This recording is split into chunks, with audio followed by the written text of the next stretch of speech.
الحمد للہ رب العالمین الرحمن الرحیم الحمد للہ رب العالمین الصلاۃ والسلام علی رسولہ النبی الکریم وعلی آلہ واصحابہ اجمعین۔ الحمد للہ الذی ہدانا لہذا وما كنا لنہتدی لولا ان ہدانا اللہ۔ رب اشرح لی صدری ویسر لی امری واحلل عقدۃ من لسانی یفقہوا قولی، آمین یا رب العالمین۔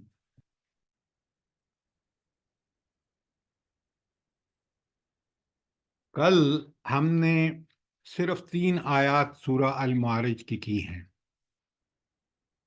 لیکن سر اس میں سورہ نوح ساری جزاک اللہ، سورہ نوح، اور اس میں جو سب سے اچھی بات یہ ہے کہ ہم نے پورے قرآن سے انبیاء کی دعوت کا جو خلاصہ ہے اس کو ہم نے سمجھنے کی بھرپور کوشش کی ہے۔ اگر کوئی چیز آپ کو سمجھ میں نہ آئی ہو تو پھر ابھی بھی آپ سوال کر سکتے ہیں، لیکن یہ دعوت پوری انسانیت کو دعوت تھی جو اللہ تعالیٰ نے اپنے انبیاء کو مبعوث کر کے ان قوموں کو قیامت سے لے کر اب تک اس کا خلاصہ قرآن میں بیان کر دیا گیا ہے، اور وہی کل ہم نے سمجھا ہے۔ کوئی سوال، کوئی چیز کلیئر نہ ہوئی ہو؟ سر میں نے پڑھ رہی تھی وہ سارے حال جو آپ نے صورتوں کے نمبر بتائے تھے، تو اس میں نعوذ باللہ اللہ معاف کرے اتنے دھڑلے سے کہہ رہے تھے کہ لا وہ عذاب جو تو کہتا ہے، لا تو وہ عذاب جو تو کہتا ہے، نعوذ باللہ من ذالک۔ تو یعنی کتنی انسان کتنا یعنی غافل ہے اللہ کے ڈر سے، اللہ کے غضب سے، اللہ کے جلال سے، اس کو احساس ہی نہیں کہ اللہ کا جلال اور اللہ کا غصہ یہ بہت آپ سخت ہے۔ جو غافل کا لفظ کم استعمال کر رہے ہیں نا، یہ کم ہے۔ جی جب جی جی بالکل بالکل۔ پہلے بات کو سمجھا کریں، اللہ تعالیٰ آپ ان قوموں کا رد عمل ساریوں کا سامنے رکھے نا جو آپ نے پڑھا ہے، پتہ چلتا ہے کہ کتنے سرکش اور باغی تھے، اور باغی اور سرکش بھی کس کے مقابلے میں؟ اس خالق، مالک، رازق، حاکم کے مقابلے میں۔ عام کوئی چیز نہیں تھی، وہ اس نے ان کو پیدا کیا، ان کو کی پرورش، ان کی کفالت، ان کی ہر قسم کی ضرورت کا، پھر اس کو نے ان کو وہ احکام دیے جن احکام پر چل کر وہ دنیا اور آخرت دونوں میں وہ رہ سکتے تھے، آرام کی حالت میں۔ لیکن رام کیا کتنے بدبخت ہیں کہ انہوں نے دنیا کو بھی گندہ کیا اپنی، جیسے آج ہم مسلمان مجموعی طور پہ کر رہے ہیں۔ کافروں نے تو دنیا کو سب کچھ سمجھ کے وہ دنیا میں غرق ہو گئے، اور دنیا میں بھی ذلتیں ان کے لیے۔ قرآن کہتے ہیں لا یغرنک تقلب الذین کفروا فی البلاد، ان کافروں کی جو چلت پھرت ہے تمہیں کسی دھوکے میں نہ ڈالے، یہ اللہ کی گرفت میں آنے والے ہیں۔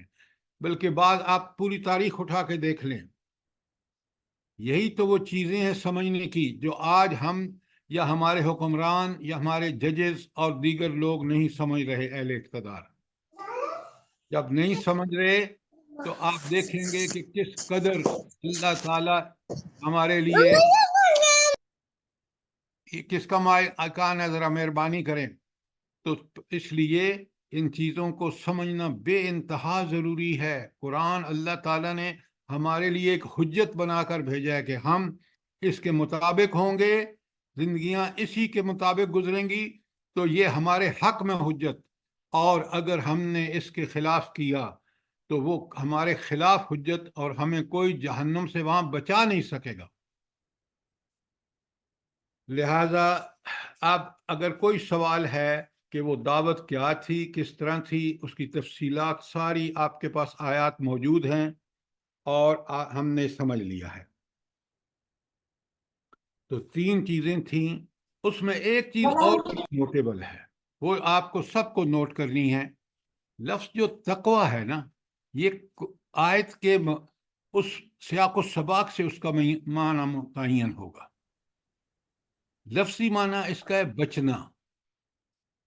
اور پھر ہم نے کہا بچے گا کب آدمی؟ جب اللہ تعالیٰ کی ان صفات جو صفات جلال ہیں ان کا ذہن میں مستحضر رکھے گا تو اللہ سے ڈرے گا. کس بات سے ڈرے گا؟ گناہ کرنے سے ڈرے گا، اللہ کی نافرمانی کرنے سے ڈرے گا. تو بچنا ڈرنے کے معنوں میں یہاں آ گیا. پھر اسی کا معنی بعض آیات میں آپ دیکھیں گے کہ وہ یہ ہے کہ نیکی کی طرف جلدی کرنا اور برائی سے بالکل مکمل اجتناب کرنا. تو کہیں یہ معنی ہوں گے. اور اس آیت میں جہاں اللہ تعالیٰ نے حضرت نوح کی دعوت کو کہا آیت نمبر 3 میں ان اعبدوا اللہ، کہ ایک اللہ کی عبادت کرو، یہ توحید عبادت ہے. واتقوہ، اور اسی کا تقوی اختیار کرو. یہاں تقوی ہے شریعت پر عمل، پورا دین. شریعت کیا ہے؟ یہ کرو یہ نہ کرو اللہ کے احکام کے مطابق. تو اس کو بجا لانا بھی تقوی ہے. اور وَأَطِیعُونِی، اور میری اطاعت کرو. حضرت نوح کہہ رہے ہیں کیوں؟ تمہیں توحید عبادت پر عمل کرنا ہے یا تمہیں شریعت پہ جم کے ٹک کے کام کرنا ہے؟ تو وہ میری زندگی اس کا نمونہ ہے، کیونکہ نبی کی زندگی جو ہے وہی ہمارے لیے آج حضور نبی کریم صلی اللہ علیہ وآلہ وسلم کی جو زندگی ہے، آپ کا جو طرز عمل ہے، وہ ہمارے لیے نمونہ ہے، کوئی اور نمونہ نہیں ہے. ہاں وہ شخص نمونہ ہو سکتا ہے جو اس کے مطابق زندگی گزار رہا ہو. تو لہٰذا یہ ہے تقوی کا بھی مفہوم جو ہمیں آیت کے اندر رہ کے اور آیت کے سیاق و سباق کو دیکھ کے وہ معنی متعین کرنے ہوں گے. کوئی سوال، کوئی چیز کلیئر نہ ہوئی ہو؟ اب ذرا آ جائیے آیت نمبر 4 پر. ایک چیز بڑی اچھی طرح ہم سمجھیں، ہر قرآن کے طالب علم کو سمجھنی چاہیے، اور وہ یہ ہے کہ اللہ رب العالمین نے قرآن مجید میں اپنی اس کتاب، اپنے اس کلام میں کچھ اللہ تعالیٰ نے اصول بیان فرمائے ہیں. بھلا آپ ایک اصول مجھے بتائیں قرآن کا، ایک اصول بنائیں. ڈھیروں ابھی اب آپ دیکھیں گے وہ اصول ابھی آ رہے ہیں آیت نمبر 4 میں ہی. یہ ہے وہ چیز جو سمجھنے کی. سر جی یہ معافی ملنا جو ہے وہ توبہ کے بعد ہی، اپنے گناہوں پہ شرمندہ ہو کے توبہ مانگ کریں گے تو پھر ہی معافی ملے گی، یہ اللہ کا اصول ہے. اصول. اور دیکھیں میں آپ کو بتاتا ہوں، اللہ نے فرمایا نا لا تازر وازرۃ وزر اخری، کوئی کسی کے گناہ کا بوجھ نہیں اٹھائے گا، وہ خود ہی اٹھائے گا. یہ اصول ہے. نہ اس کی کوئی ماں باپ ہیلپ کر سکے گا، نہ بہن بھائی، نہ سگے اچھے سب سے بہترین دوست، وہ اس کو وہاں خود بھگتنا ہوگا. یہ اصول ہے. اور اللہ تعالیٰ اپنے اصولوں کے بارے میں اللہ تعالیٰ کا کیا طریقہ کار ہے؟ لا تبدیل سنت اللہ. ہاں یہ ہے وہ بات کہ اللہ کے اصول جو اس نے بنا دیے ہیں اس کو اللہ تعالیٰ کبھی اس کی خلاف ورزی نہیں کرے گا. یہ بات ہم قرآن سمجھ کے پڑھیں نا تو ہمیں بڑی ساری چیزیں پتہ لگیں. لہذا جو اصول بیان ہوا ہے وہ ناقابل تبدیل ہے، اور آپ اور میں پابندی کریں اس کی. اس کے بعد آپ اب ذرا اصول، جب آیت آئے تو اس میں اصول دیکھیں. مثلا اب اللہ تعالیٰ اصول بیان کر رہے ہیں آیت نمبر 4 میں. یغفر لکم من ذنوبکم، اللہ تعالیٰ تمہارے گناہوں کو، سابقہ گناہوں کو جو اللہ حضرت نوح علیہ السلام صلاۃ والسلام کی دعوت پر ایمان لے آئیں گے نا اور اس کے مطابق عمل کریں گے تو اللہ کا ان کے لیے اصول کیا ہے اللہ کا؟ یغفر لکم من ذنوبکم، وہ تمہارے گناہوں کو بخش دے گا. وَيُؤَخِّرْكُمْ إِلَىٰ أَجَلٍ مُّسَمًّى، اور وہ تمہیں ایک مقرر وقت تک جو ہے وہ تمہاری اس کو تاخیر کر دے گا، یعنی تمہیں مہلت دے گا ایک مقرر عمل تک، تاکہ تم مقرر مدت تک تاکہ تم عمل کر کے اور جنت کے مستحق بن سکو۔ یہ ہے اس دوسرا اصول، وَيُؤَخِّرُكُمْ إِلَىٰ أَجَلٍ مُّسَمًّى۔ تیسرا اصول، ان اجل اللہ اذا جاء، جب اللہ کی دی ہوئی مہلت ختم ہو جاتی ہے، لا یؤخر، پھر وہ اس میں کوئی تاخیر نہیں ہوتی۔ کا مطلب جب ایک نبی آ جاتا ہے، ایک رسول آ جاتا ہے، اور اللہ تعالیٰ نے مقرر کر دیا ہوتا ہے اپنے علم کی بنیاد پر کہ مستقبل میں اگر یہ عمل نہیں لائے گی، اگر یہ ایمان نہیں لائے گی، نمبر 2 عمل نہیں کرے گی، تو میں اس کو اتنی مہلت دوں گا، اور اس مہلت پہ اللہ تعالیٰ اس کا خاتمہ کر دیتے ہیں۔ اب آپ حضرت نوح کی قوم کی صورتحال دیکھ لیں، یا سابقہ قوموں کی حالت جو کل ہم نے آیات دیکھی ہیں، سورہ آراف کی، سورہ ہود کی، سورہ شعراء کی۔ اچھا، تو تیسری بات کیا ہے کہ جب اللہ کا مقررہ وقت آ جاتا ہے، اس میں کوئی تاخیر نہیں کر سکتا۔ آخری بات کہی، لو کنتم تعلمون، کاش تم ان اصولوں، ان باتوں کو سمجھتے تو پھر تمہارا رویہ مختلف ہوتا۔ یہ ہیں 4 باتیں آیت نمبر 4 میں۔ 3 کیا ہیں کہ اگر کوئی قوم ایمان لا کر اس نبی کی شریعت پر عمل کرے، اللہ تعالیٰ اس کے سابقہ گناہ معاف کر دے گا۔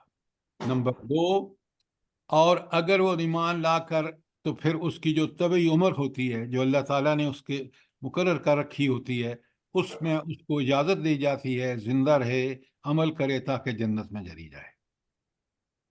لیکن اگر وہ نبی کی دعوت کو ریجیکٹ کر دے اور اللہ تعالیٰ مہلت دے، اس سے فائدہ نہ اٹھائے، تو اس وقت ان اجل اللہ اذا جاءہم لا یؤخر، جب وہ مہلت اللہ ختم کر دیتے ہیں تو پھر اس میں کوئی تاخیر نہیں ہوتی۔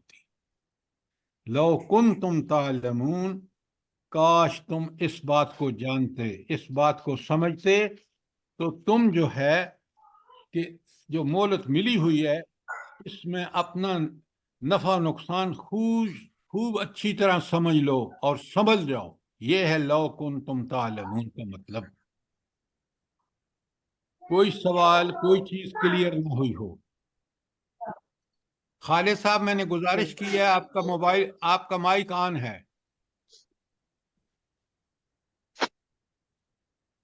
جی، 4 باتیں میں نے آپ کے سامنے اس آیت سے رکھی ہیں، 3 اصول ہیں، اور چوتھی بندوں کو وعید اور وارننگ ہے کہ اس بات کو سمجھ لو، سمجھ کے اپنے نقطہ نظر کو، اپنی لائف سٹائل کو بدل لو۔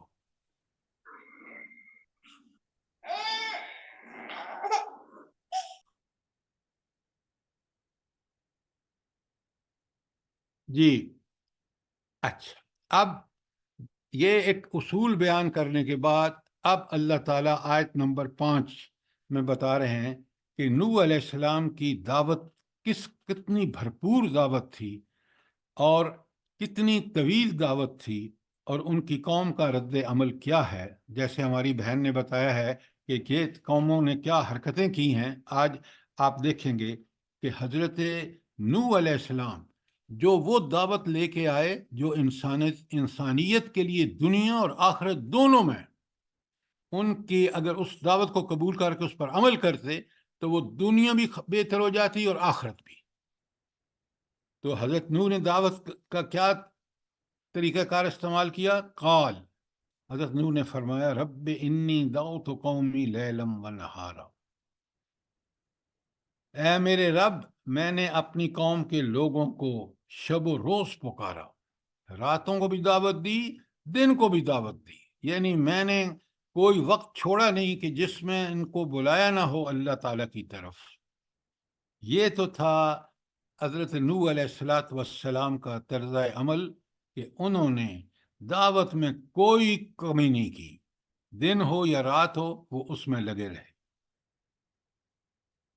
لیکن اب اس قوم نے کیا کیا؟ آیت نمبر 6، فَلَمْ يَزِدْهُمْ دُعَائِي إِلَّا فِرَارًا، مگر میری پکار نے ان کے فرار ہی میں اضافہ کیا۔ جتنی وہ دعوت دیتے تھے جس دن اور رات، اتنے ہی وہ لوگ جو تھے وہ اللہ سے بغاوت پر اور آگے ان میں مزید اللہ تعالیٰ کی بغاوت میں اضافہ ہوتا جا رہا تھا۔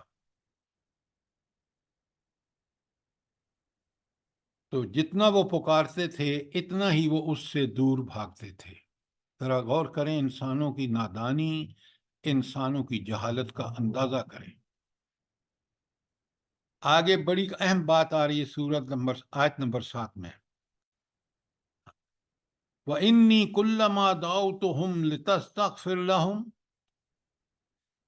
اور جب بھی میں نے انہیں بلایا تاکہ اے اللہ تو ان کو معاف کر دے۔ اللہ کی معافی کب ہوگی؟ جب وہ ایمان لا کر نیک عمل کریں۔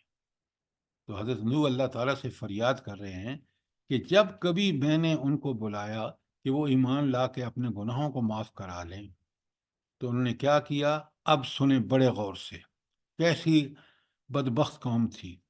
جعلوا اصابعہم فی آذانہم، انہوں نے اپنے کانوں میں انگلیاں ڈال لیں۔ کیا مطلب؟ کہ کانوں میں انگلیاں ڈالنے کا مطلب ہے کہ تاکہ ہم اس دعوت کو سنیں بھی نہیں، یعنی وہ سننے سے بھی انکاری تھے۔ صرف یہی نہیں، آگے دیکھیں، وَاسْتَغْشَوْا ثِيَابَهُمْ، اور انہوں نے اپنے منہ کپڑوں سے ڈھانک لیے۔ وہ دیکھنا بھی نہیں چاہتے تھے حضرت نوح علیہ السلام کو، لہذا انہوں نے کیا حرکت کی کہ جو انہوں نے وعدے دیکھا تو انہوں نے اپنے منہ کو کپڑے سے ڈھانپ لیا، لیٹ گئے تاکہ وہ حضرت نوح علیہ السلام کی بات کو سنیں بھی نہیں۔ یہ ہے جہالت، یہ ہے بدبختی۔ وَأَسِرُّوا، اور اڑ گئے، ڈٹ گئے اپنی گناہوں پر۔ وَاسْتَكْبَرُوا اسْتِكْبَارًا، اور بڑا تکبر کیا۔ مفعول مطلق استکباراً لا کر اس میں بڑی تاکید پیدا کر دی کہ وہ اپنے تکبر پر ڈٹ گئے۔ اب مجھے آپ بتائیں کہ تکبر یہاں کا مفہوم کیا ہے اس آیت کے اندر؟ جلدی بتائیں۔ ناپسندیدگی، کراہت۔ دیکھیں یہ ضد، معنی مت کریں۔ حق سے منہ موڑ لینا، حق کو دعوت سمجھتے ہوئے کہ حق ہے اور اس کو قبول نہ کرنے کا۔ نہیں یہ ضد معنی صحیح نہیں ضد ہے۔ اصرار۔ ڈاکٹر صاحب آپ کی آواز نہیں آ رہی۔ سر ضد انہوں نے کی، اصرار کیا، ڈٹ گئے دعوت کے مقابلے میں، نہیں ماننی بات۔ سر جھٹلا دیا، جی جھٹلا دیا۔ خالد صاحب آپ کا مائک آن ہے اور آوازیں آپ کے گھر کی آن ایئر جا رہی ہیں۔ کتنی دفعہ میں آپ سے گزارش کر چکا ہوں کہ بند کریں اس کو۔ اب بڑے غور سے سنیے، یہی وہ معنی ہیں جب ہم اس کے صحیح مفہوم، استکبار کا مطلب ہے کہ انہوں نے اللہ تعالیٰ کی دعوت کو گھٹیا سمجھ کر اپنی بات کو اتنا اعلیٰ سمجھا کہ نہ نبی کی بات سننے کے لیے کانوں میں انگلیاں ٹھونس لیں، آتا دیکھ کر منہ ڈھانپ لیا۔ تو یہاں استکبار کا مطلب ہے کہ اللہ تعالیٰ کی دعوت جو نبی دے رہا تھا اس کو کم تر جانا، گھٹیا جانا، یہ ہے تکبر۔ اور اپنی جہالت کو، اپنی نافرمانی کو بڑا اس کو ناز تھا ان کو۔ جھٹلایا کس معنی میں؟ کہ انہوں نے اس دعوت کو گھٹیا سمجھا۔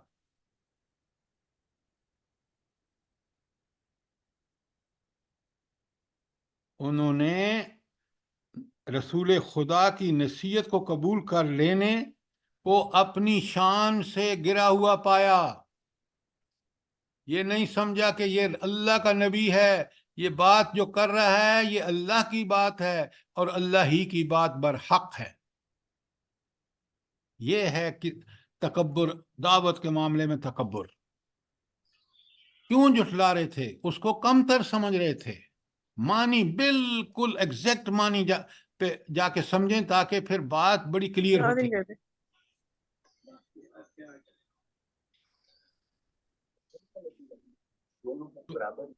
میں پھر آپ کے سامنے دعوت آیت نمبر 7 میں عمران احمد صاحب، یہ آپ سب لوگوں سے میری گزارش ہے، بار بار میں ہر ایک سے نہ کہوں کہ اپنے مائک کو بند کریں. جب آپ کا مائک کھلا ہوتا ہے تو آپ کی آوازیں آن ایئر ہوتی ہیں، بڑی ڈسٹربنس ہوتی ہے سننے والوں کو. یہ بہت غلط بات ہے کہ بار بار آپ کہتے ہیں، تو ان کو احساس ہونا چاہیے کہ ہمارے مائک بند ہونے چاہیے. جزاک اللہ. اچھا، اب ذرا پھر آیت نمبر 7 کو سنیے اور سمجھیے. ہاں، وَإِنِّي كُلَّمَا دَعَوْتُهُمْ، اور جب کبھی میں نے ان کو پکارا، ان کو بلایا، لِتَسْتَغْفِرْ لَهُمْ، کہ اے اللہ تو انہیں معاف کر دے، یعنی دعوت پر ایمان لا کر یہ اللہ سے اپنے گناہوں کو معاف کرا لیں، تو پھر انہوں نے کیا کیا؟ جعلوا اصحابہم فی آذانہم، اپنی انگلیاں اپنے کانوں میں ڈال لیں تاکہ سنے نہیں. نمبر 2، وَاسْتَغْشَوْا ثِيَابَهُمْ، اپنے آپ کو کپڑوں سے ڈھانک لیا، اپنے منہ کو ڈھانک لیا تاکہ نبی کی بات، نبی کو دیکھیں بھی نہیں، نفرت کی انتہا دیکھیں. اب اس تکبر آپ کو سمجھ میں آئے گا. وَأَسِرُّوا، اور اپنی جہالت پر ڈٹ گئے. وَاسْتَكْبِرُوا اسْتِكْبَارًا، اور بڑا تکبر کیا. کوئی سوال یہاں آیت نمبر 7 کے بارے میں؟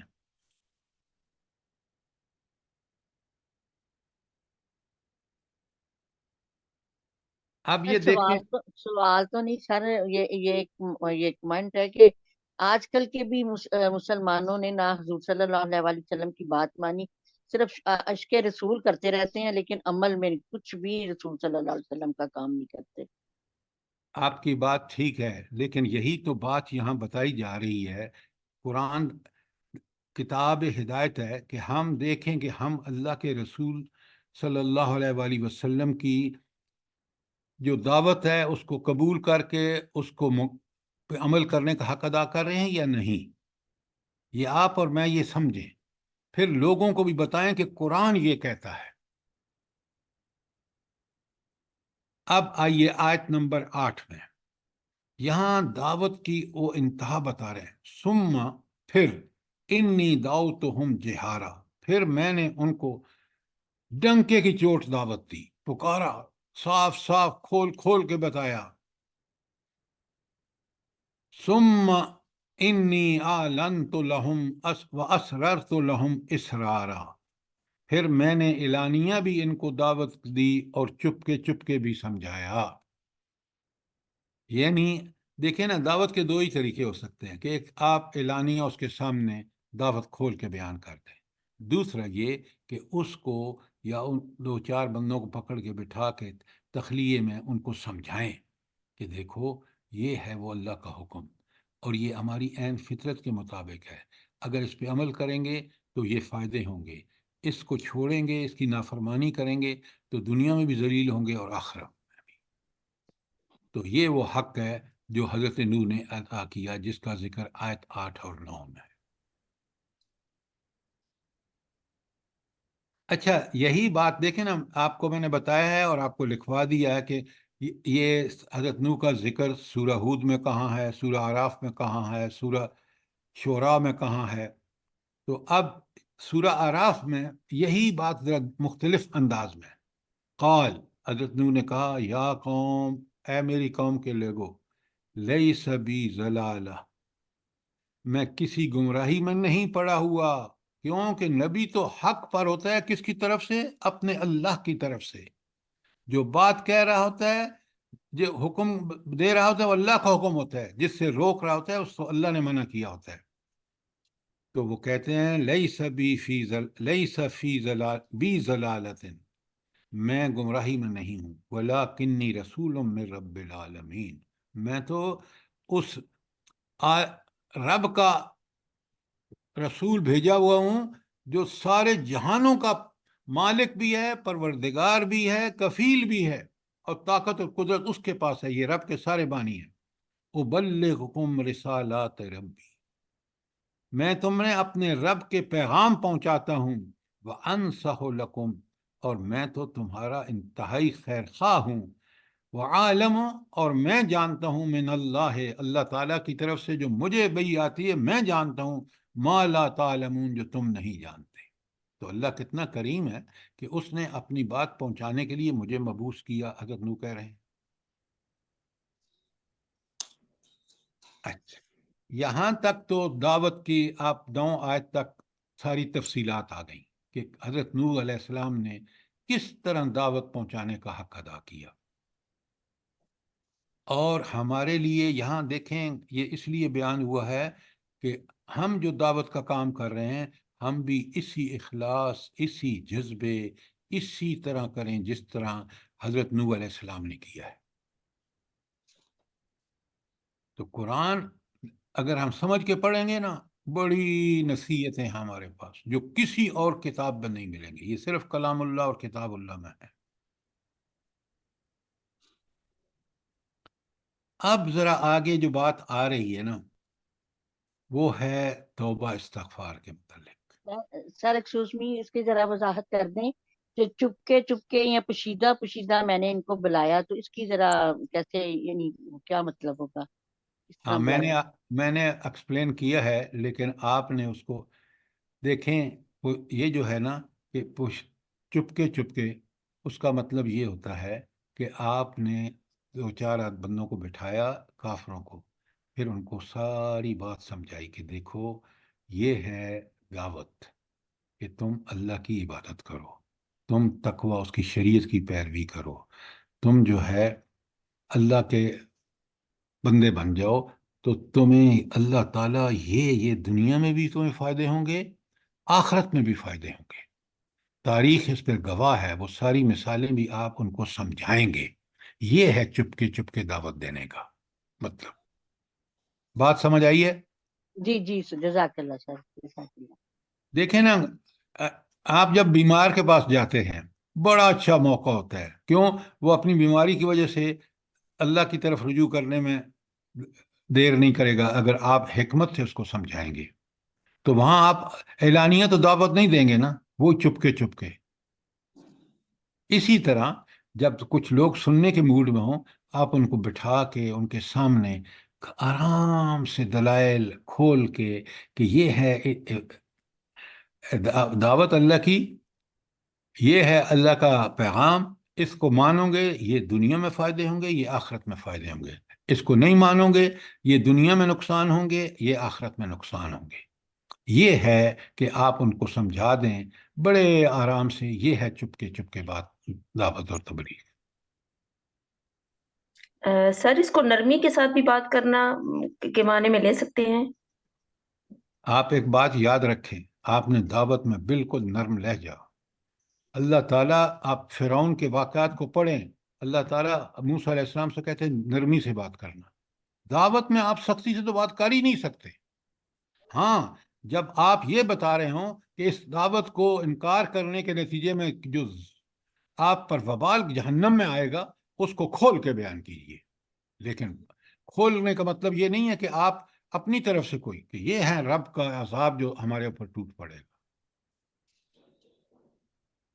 یاد رکھیں، دعوت میں ہمیشہ ہم کا صیغہ استعمال کریں، تم یہ کرو گے تو یہ ہوگا، تم یہ نہیں، جو کوئی یہ کرے گا اس کے ساتھ یہ ہوگا۔ بات سمجھ آ گئی ہے؟ جی سر الحمدللہ۔ اس کا سر مطلب ہے کہ دائی کو تحمل مزاج اور برداشت کرنے والا ہونا چاہیے۔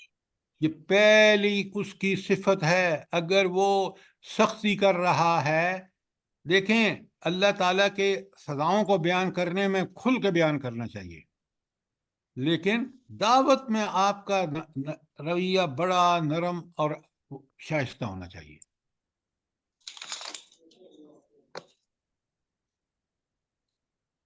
یہ دائی کا کام بڑا مشکل کام ہے، اس لیے اللہ تعالیٰ نے اپنے انبیاء، اور ان انبیاء کو آپ دیکھیں اللہ تعالیٰ کی خصوصی نصرت تائید حاصل تھی، اور ہر حکمت سے دعوت دینے والے.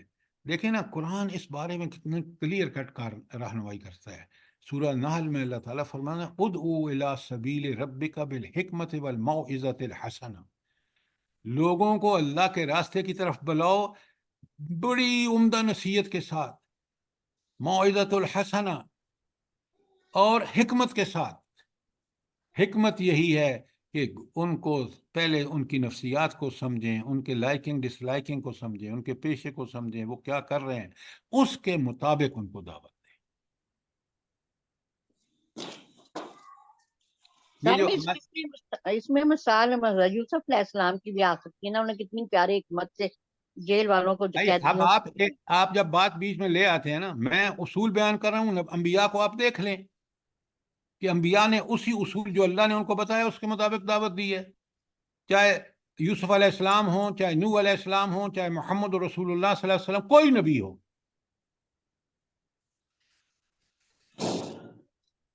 اچھا، اب ایک بڑی اہم بات آ رہی ہے آیت نمبر 10 میں.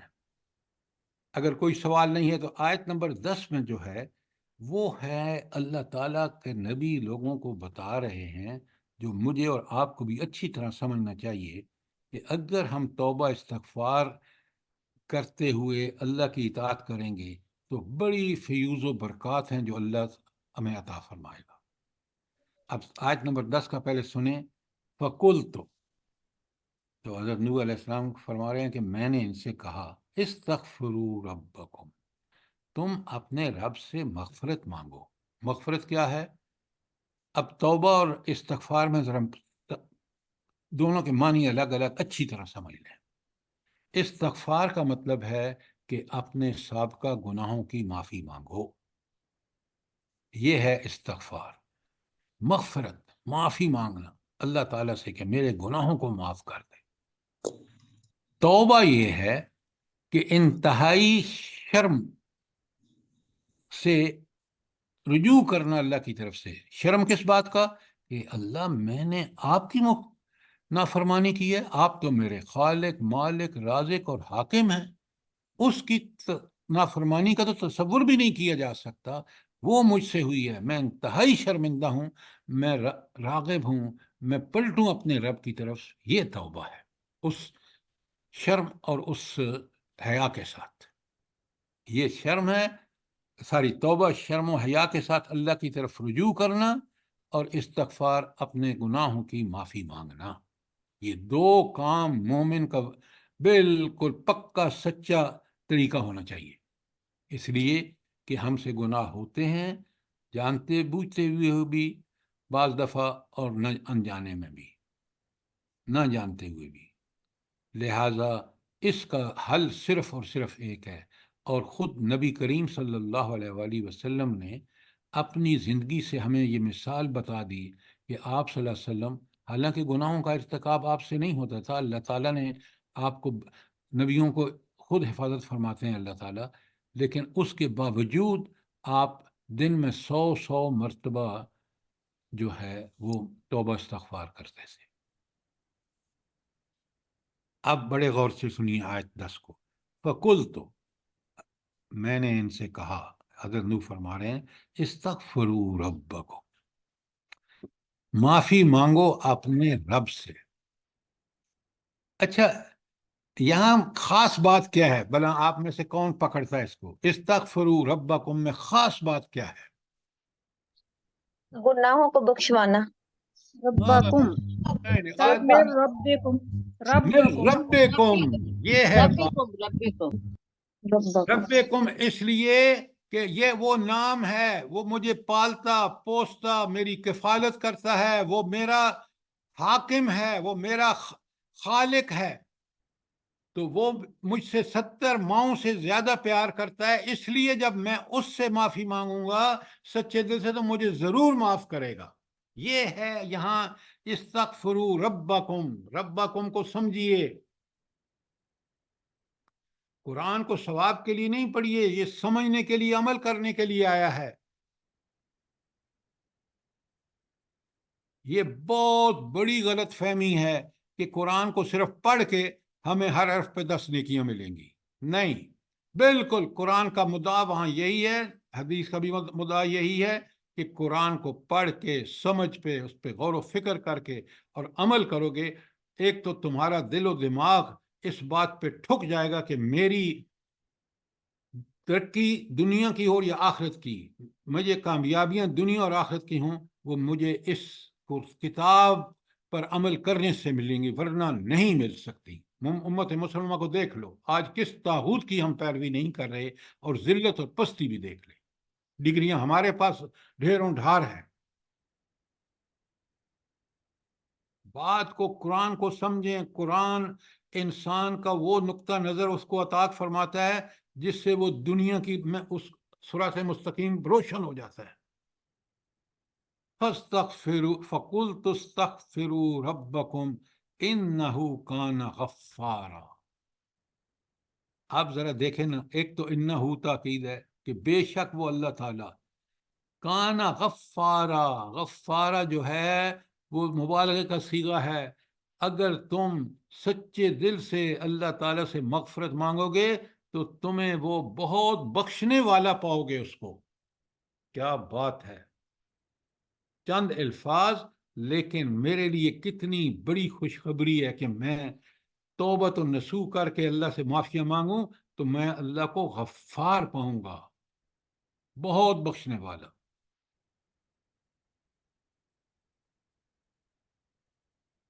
اچھا، اب یہاں تھوڑا سا آپ رکے اور بات کو سمجھیں۔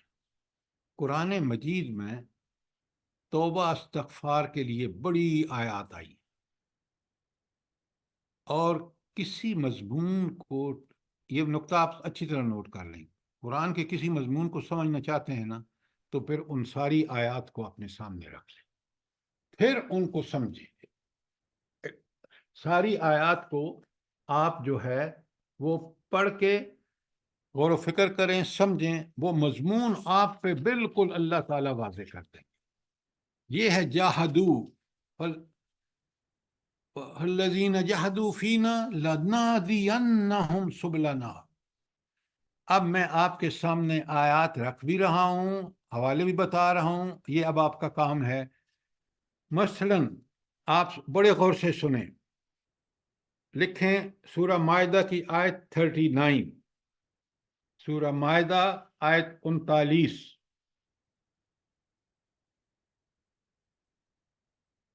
بڑے غور سے سنیں اور آپ دیکھیں کہ ہم کیسے محروم رہتے ہیں جب ہم اس کو سمجھتے نہیں، غور و فکر نہیں۔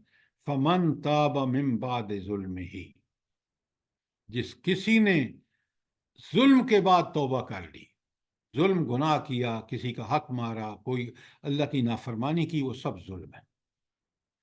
فَمَن تَابَ بعد ظلم، ادھر ظلم ہوا، فوراً اس کے بعد اللہ کے تعالیٰ کی طرف رجوع کیا، شرمندگی سے پلٹا اللہ تعالیٰ کی طرف، وَأَصْلَحَ، اور اپنی اصلاح کر لی، فَإِنَّ اللَّهَ يَتُوبُ عَلَيْهِ، پھر اللہ بھی اس کی طرف اپنی رحمت سے متوجہ ہوگا۔ اللہ کی توبہ کیا ہے؟ بندے کی توبہ یہ ہے کہ وہ شرم کے مارے کہ میں نے اس اللہ کی نافرمانی کی ہے، اللہ کی طرف پلٹے، اور اللہ کی توبہ یہ ہے کہ اللہ اپنی تمام رحمتوں کے ساتھ اس کی طرف متوجہ ہوتا ہے اس وقت جب وہ سچے دل سے توبہ کرتا ہے۔ اصلح فإن اللہ یتوب علیہ، پھر اللہ تعالیٰ اپنی رحمتوں سے اس کی طرف متوجہ ہوتا ہے۔ ان اللہ غفور الرحیم، اس کے بعد فرمایا ان بے تاکید ہے، ان اللہ، بے شک اللہ تعالیٰ، غفور، بہت بخشنے والا بھی ہے، رحیم، اور بہت رحم کرنے والا بھی ہے۔ دیکھیں کتنی بڑی خوشخبری ہے اس شخص کے لیے جو سچی توبہ کرتا ہے، فوراً برائی کرنے کے بعد، ظلم ہو گیا، توبہ اور بات کی اصلاح کر لے، یہ ہے اللہ تعالیٰ جو اس سے معاملہ کرے گا۔ یہ تھی آیت 39 مائدہ کی۔ اب الانعام کی آیت 54 بڑے غور سے سنیے۔